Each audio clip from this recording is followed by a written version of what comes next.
جانب فدا ہے دلی یا علی علی علی۔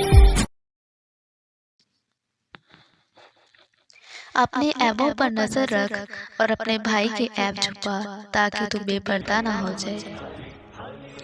اپنے جسم کو ضرورت سے زیادہ مت سنوارو، اسے تو مٹی میں مل جانا ہے۔ سنوارنا ہے تو اپنی روح کو سنوارو، کیونکہ اسے رب کے پاس جانا ہے۔ وہ اعمال ایسے ہیں جن کا ثواب کبھی نہیں تولا جا سکتا، معاف کرنا اور انصاف کرنا۔ رزق کے پیچھے اپنی عزت کا سودا مت کرو، کیونکہ نصیب کا رزق انسان کو ایسے تلاش کرتا ہے جیسے مرنے والے کو موت۔ اگر تم سے کوئی جلتا ہے تو بجائے غصہ ہونے کے ان کی جلن کی قدر کرو، کیونکہ یہی وہ لوگ ہیں جو تمہیں خود سے بہتر سمجھتے ہیں۔ اچھے لوگوں کا تمہاری زندگی میں آنا تمہاری قسمت ہوتی ہے، اور انہیں سنبھال کر رکھنا تمہارا ہنر ہے۔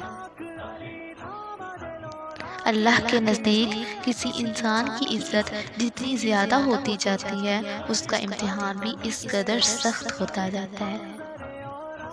جھوٹ انسان کی بربادی کا پہلا زینہ ہے۔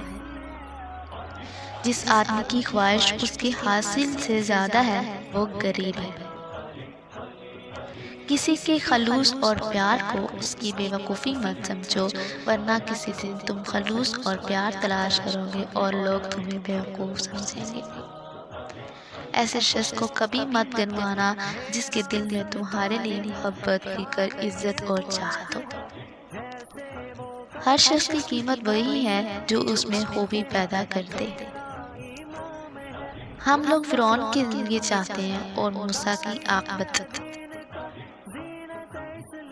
مجھے اس شخص پر تعجب ہوتا ہے جو روز دیکھتا ہے کہ اس کی سانس اور عمر کم ہو رہی ہے اور وہ موت کے لیے تیاری نہیں کرتا۔